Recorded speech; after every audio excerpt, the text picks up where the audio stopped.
We decided to have a press conference today in an effort to give out the facts that we know. And we don't know all the facts right now, but we know there's some rumors circulating, and so we wanted to get out to the public what actually is going on and what we do know. And there's a lot of things at this point that we don't know. But here are the facts. On Sunday, at about 2:43 in the afternoon, we got a call from a person who was walking in the area of the state park on the 127 side, right near Coldwater Creek. And they reported that they found some bones out there, and they thought the bones possibly were human bones. ODNR officers from the state park, deputies from the sheriff's office, and the county coroner responded to that location. Initially, from looking at the bones out there, because it's an area where sometimes there's some dumping that goes on out there, and people will dump deer carcasses and things like that in that area from time to time. Initially, the thought was the bones were from an animal, but there were some of the bones that they saw out there that raised some suspicion with deputies and with the coroner, just that we thought maybe we should look a little bit deeper into it. So deputies and people from ODNR collected the bones.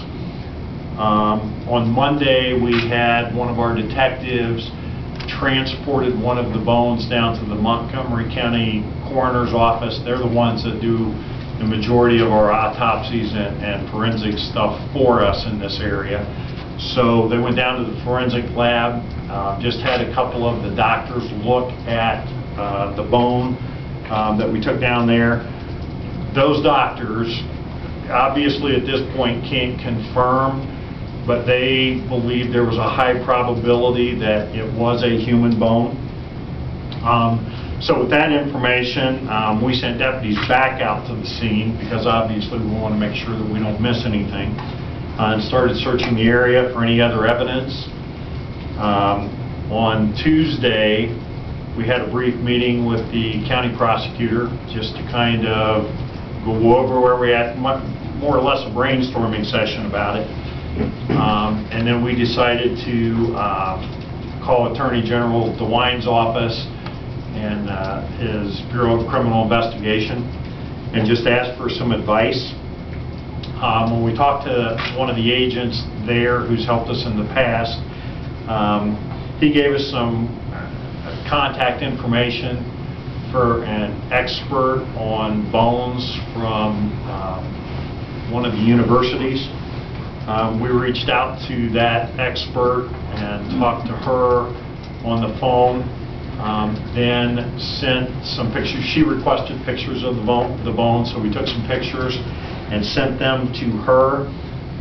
She concluded, and I want to be cautious about this, from pictures, she concluded that there was a very high probability of these bones being human. And I say that, I want to make sure everybody knows that she hasn't had a chance to actually examine them yet. She's seen pictures. So we got some advice from her on what to do, and then we recontacted BCI, asked them to send some of their crime scene people up here to assist us.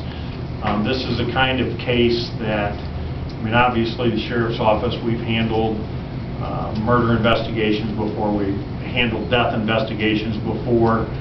At least in my time as being sheriff, we've never had one where what we have as evidence is bones. And so we asked BCI to help us come up. They are out there now